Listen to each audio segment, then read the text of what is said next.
Bangladesh most likely T20 world cup నుంచి out. వాళ్ళ ప్లేస్లో స్కాట్లాండ్ రావచ్చు. అయితే అసలు పరిస్థితులు ఇక్కడ దాకా ఎలా వచ్చినాయి మాట్లాడదాం దాని గురించి. అండ్ ఆల్సో ఇవాళ నుంచి సెకండ్ T20 అయితే మ్యాచ్ గురించి మాట్లాడే ముందు మీకు ఇంపార్టెంట్ మిషన్ షేర్ చేయాలి. India bowling one of the best in the world T20 ఫార్మాట్లో. మరి బ్యాటింగ్ అభిషేక్ శర్మ మీద ఓవర్ డిపెండెన్సీ ఉందా? Will find out in this video. And also ఇవాళ నుంచి సెకండ్ T20 రాయ్పూర్లో ఆడుతున్నారు. మరి న్యూజిలాండ్ కంబ్యాక్ చేయబోతున్నారా సిరీస్లో సెకండ్ మ్యాచ్, లేకపోతే ఇండియా డామినెన్సా?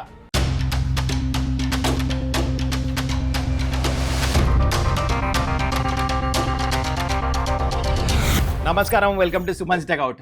ఇవాళ T20 గురించి మాట్లాడదాం, కానీ దానికంటే ముందు big news. Most likely Bangladesh టీమ్ని స్కాట్లాండ్ రీప్లేస్ చేయబోతున్నారు T20 వరల్డ్ కప్లో. కానీ before I get to all of this, మీరు ఇంకా ఛానల్ని సబ్స్క్రైబ్ చేసుకోకపోతే kindly do that.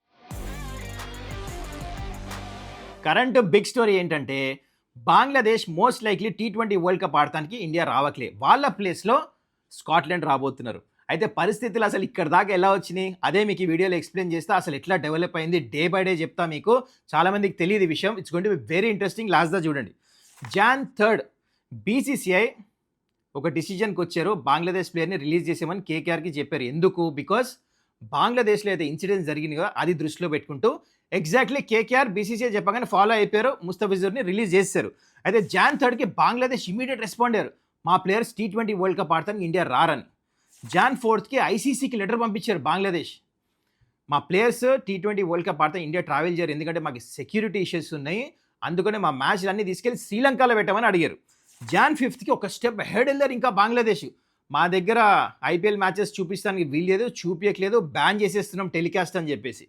And Jan 12కి ICC God back.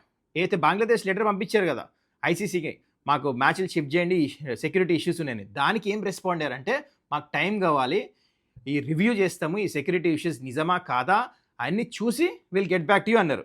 అయితే exactly Jan 12కి ICC got back strongly saying that A security issues లేవు ఇండియాలో, మీరు కంపల్సరీ వెళ్ళి T20 వరల్డ్ కప్ ఇండియాలో ఆడాల్సిందే అని. అయితే Jan 17కి ఇన్ఫ్యాక్ట్ ICC అఫీషియల్స్ బంగ్లాదేశ్ వెళ్ళారు. ఢాకాలో మీటింగ్ కూడా అయింది. ఆ మీటింగ్లో బంగ్లాదేశ్ ICCకి ఏం చెప్పారంటే, గ్రూప్ బిలో ఐర్లాండ్ ఉంది, వాళ్ళ మ్యాచ్లు అన్నీ శ్రీలంకలో ఉన్నాయి, మా మ్యాచ్లు గ్రూప్ సి, మా మ్యాచ్లన్నీ ఇండియాలో ఉన్నాయి, సో టీమ్ స్వాప్ చేసేయండి, అయిపోతుంది, ప్రాబ్లమ్ సాల్వ్ అయిపోతుంది, చేయండి అని అడిగింది. అయితే ఇమీడియట్ ఏమైందంటే Jan 18కి ఐర్లాండ్ రెస్పాండ్ అయ్యారు, ఒక స్టేట్మెంట్ ఇచ్చారు. ICC మాకు ఆల్రెడీ కన్ఫర్మేషన్ ఇచ్చేసి మా మ్యాచ్లు ఎవరితో స్వాప్ చేయట్లే, ఏ గ్రూప్తో స్వాప్ చేయట్లేదు అని చెప్పేసి అన్నారు. దీనికి ICC కూడా కన్ఫర్మేషన్ ఇచ్చేసింది, ఎస్ ఎలాంటి డిసిజన్ తీసుకోకలే, మేము ఏం స్వాప్ చేయట్లే ఏ టీంతో అని చెప్పేసి అన్నారు. అయితే బిగ్ న్యూస్ Jan 21 వచ్చింది. ICC board members voting system చేశారు, ఓట్ చేశారు. ఏంటి? 14-2 అగెయిన్స్ట్ బంగ్లాదేశ్. ఇక్కడ డిసిజన్ తీసేసుకున్నారు ఎనానమస్గా ఆల్మోస్ట్. అంటే 2 ఓట్లు, దాంట్లో 1 ఓటు పాకిస్తాన్ వేసి ఉంటుంది ఫర్ షూర్, దీంట్లో డౌటే లేదు. అయితే ఇక్కడ ఏమని చెప్పారంటే, Bangladesh compulsory T20 world cup ఆడటానికి ఇండియా వెళ్ళాలి, 24 hours టైం ఇస్తున్నాము, ఒకవేళ ఇది జరగకపోతే స్కాట్లాండ్తో రీప్లేస్ చేసేస్తాము ఈ T20 వరల్డ్ కప్లో అని చెప్పేసి డైరెక్టివ్ ఇచ్చేశారు. అయితే ఇప్పుడు పరిస్థితి ఏంటంటే, బంగ్లాదేశ్ ఆర్ హెల్ బెంట్, మేము T20 వరల్డ్ కప్ ఆడతాం ఇండియాకి రాము అని చెప్పేసి వాళ్ళు. సో ఇప్పుడు కరెంట్ సిచ్యువేషన్ ఇలా ఉంది. Most likely it's about time ఒక అఫీషియల్ స్టేట్మెంట్ ICC నుంచి వచ్చేస్తుంది. ఏంటి? Scotland to replace Bangladesh in the current T20 world cup అని. ఇది పరిస్థితి. మొత్తం మీరు చెప్పండి, ఏ టీం రావాలనుకుంటున్నారు T20 వరల్డ్ కప్ ఇండియాకి? స్కాట్లాండా, బంగ్లాదేశా? కింద కమెంట్ చేయండి. సో T20 వరల్డ్ కప్ కంటే ముందు ఇండియాకు ఒక కన్సర్న్ ఉంది. India bowling attack is undoubtedly one of the best, కానీ బ్యాటింగ్లో అభిషేక్ శర్మ మీద ఓవర్ డిపెండెన్సీ ఉందా? Exactly I'll share you, I'll tell you. మొత్తం చెప్పిన తర్వాత you will understand what's the situation. అయితే 2025 నుంచి, అంటే సిన్స్ 1 year నుంచి లాస్ట్ T20 ఫార్మాట్లో అభిషేక్ శర్మ 943 రన్స్ కొట్టాడు ఇండియాకి. దాంట్లో 650లో ఒక century, strike rate close to 200. అయితే నెక్స్ట్ బెస్ట్ ఎవరో తెలుసా? తిలక్ వర్మ 567. చూసారా ఎంత మ్యాసివ్ డిఫరెన్స్ ఉందో? తిలక్ మంచిగా ఆడాడు. And Hardik Pandya next best 327. అంటే హార్దిక్కి అభిషేక్ శర్మకి ఎంత డిఫరెన్స్ ఉంది చూడండి. And Suryakumar Yadav 199 runs, Sanju Samson 182 runs, and Shivam Dube 129 runs. Gill అయితే ఎటు టీంలో లేడు, తను 212 రన్స్ కొట్టాడు, so I'm not adding him.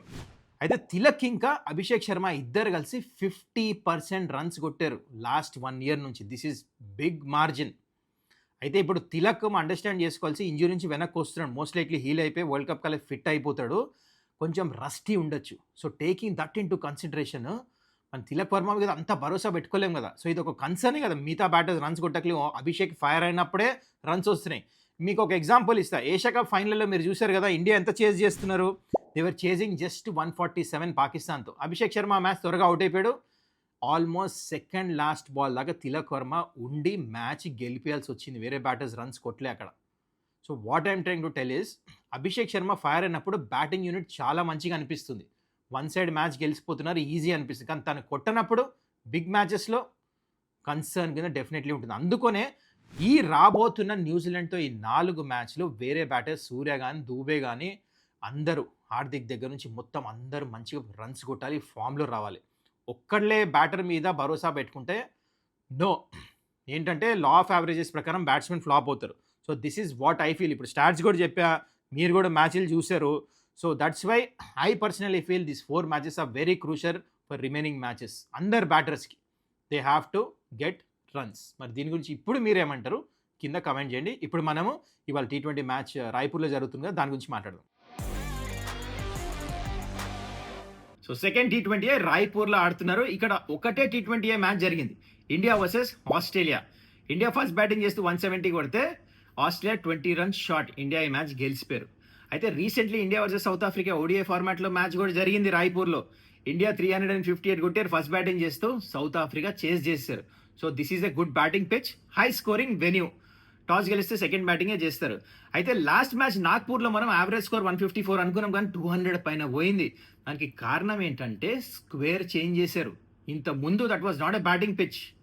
Black soil, red soil, ball ఆగేసి వచ్చేది, స్లగిష్ ఉండేది పిచ్, చాలా లో స్కోరింగ్ గ్రౌండ్ అది. కానీ ఎందుకు ఎక్కువ రన్స్ వెళ్ళి అంటే స్క్వేర్ రీలే చేశారు. సో రీలే చేసిన పిచ్ ఎవరు గెస్ చేయలేదు. బ్లాక్ సాయిల్, రెడ్ సాయిల్ ఎట్లా ఆడుతుందో బైండ్ అయ్యి చాలా మంచిగా ఆడింది పిచ్, అందుకని ఎక్కువ రన్స్ వెళ్ళి.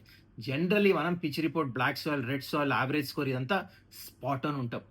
అది జరిగింది last match. Anyways coming to this match, ఇందా చెప్పినట్టు లాస్ట్ మ్యాచ్ ఇక్కడే జరిగింది. ODIలో మంచి రన్స్ పోయినాయి కాబట్టి expect good runs on this pitch. Toss గెలిస్తే సెకండ్ బ్యాటింగ్, ఎందుకంటే డ్యూ డెఫినెట్లీ ఇక్కడ పిచ్ని బైండ్ చేస్తుంది. అయితే now coming to playing 11s of both the team. New Zealand I think same playing 11 ఆడతారు అనిపిస్తుంది నాకు. And coming to India, same playing 11. ఒక్క change ఏమైనా అవ్వచ్చు, ఎందుకంటే అక్షర్ పటేల్కి లాస్ట్ మ్యాచ్ దెబ్బ తగిలింది ఫింగర్కి. ఒకవేళ అది హీల్ అవ్వకపోతే కుల్దీప్ యాదవ్ ప్లేయింగ్ 11లో వస్తాడు.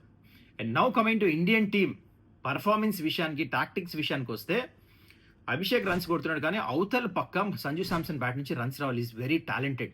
తనకు గేమ్ టైం కావాలి. వరల్డ్ కప్ కంటే ముందు మంచి ప్రాక్టీస్ అవ్వాలంటే దీస్ ఆర్ ద మ్యాచెస్. తను కూడా ఆడితే ఇంకా నథింగ్ లైక్ ఇట్. ఇద్దరు ఓపెనర్స్ దుమ్ము లేపేటప్పుడు. నెంబర్ 3 ఇషాన్ కిషన్ మంచి ఫామ్లో ఉన్నాడు తను. Number 4 I'm looking at captain. Last match 32 కొట్టాడు, మంచి టచ్లో అనిపించాడు. అదే కంటిన్యూస్ ఇంకా పెద్ద రన్స్ కొడితే నథింగ్ లైక్ ఇట్. దాని తర్వాత Hardik Pandya is good, looking good. డొమెస్టిక్లో కానీ ఇంటర్నేషనల్ మంచి పర్ఫార్మెన్స్ చేస్తున్నాడు, ప్రాబ్లం లేదు. కానీ దాని తర్వాత అక్షర్ పటేల్, శివం డుబే, వీళ్ళిద్దరి దగ్గర నుంచి పర్ఫార్మెన్స్ ఎక్స్పెక్ట్ చేయాల్సిందే. వీళ్ళకి కూడా గేమ్ టైం కావాలి. So this are going to be crucial. బౌలింగ్లో ఇండియాకి ప్రాబ్లమే లేదు. వరుణ్ చక్రవర్తి కానీ ఎవరైనా, అక్షర్ పటేల్ కానీ, ఫాస్ట్ బౌలర్స్ మొత్తం హర్షదీప్, బూమ్రా, హార్దిక్ పాండ్యా, శివం డుబే, ఇప్పుడు అభిషేక్ శర్మ కూడా వేస్తున్నాడు. Bowling I'm telling you, India is the best bowling attack. ఏ టీంలో అయినా ఒక లోపం అనేది ఉంటుంది, కానీ ఇండియా పర్ఫెక్ట్ బౌలింగ్ అటాక్ అనిపిస్తుంది నాకు. మెచ్యూరిటీ ఉంది, ఆల్ స్టేజెస్లో వేస్తానికి బౌలింగ్ ఉంది. ఇది సంగతి మొత్తానికి. This is what I feel. బ్యాటింగ్లోనే అందరికీ గేమ్ టైం దొరికి స్కోర్లు కొట్టి వేరే బ్యాటర్స్ కూడా ఫామ్లో వస్తే అప్పుడు పర్ఫెక్ట్ ప్రిపరేషన్ అయిపోతుంది. ఈ సిరీస్ దానికి యూజ్ చేయాలి. This is a stepping stone preparation for the T20 world cup. And New Zealand చాలా స్మార్ట్ టీమ్, సో వాళ్ళు కూడా మంచిగా ఆడతారు. నా ఎనీవేస్ మ్యాచ్ ప్రెడిక్షన్కి వస్తే మనకు తెలిసి న్యూజిలాండ్ ఎంత నార్మల్ ప్లేయర్లు ఉన్నా గట్టి పోటీ మాత్రం వాళ్ళు ఇస్తారు, వదిలిపెట్టారు వాళ్ళు. అందుకని ఎక్స్పెక్ట్ వన్ మోర్ మంచి క్లోజ్ హై స్కోరింగ్ ఎన్కౌంటర్. కానీ గెలిచేది మాత్రం ఇండియానే ఈ మ్యాచ్, సెకండ్ T20 కూడా. ఎందుకంటే because India have superior bowling attack when it comes to this format. This is what I think.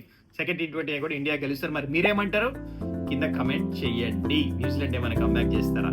Anyways that's it guys. I hope you enjoyed this video. మళ్ళీ మనం next video కలుద్దాం. ఇంకా మీరు channel subscribe చేసుకోకపోతే kindly do that. చలో bye, Tata.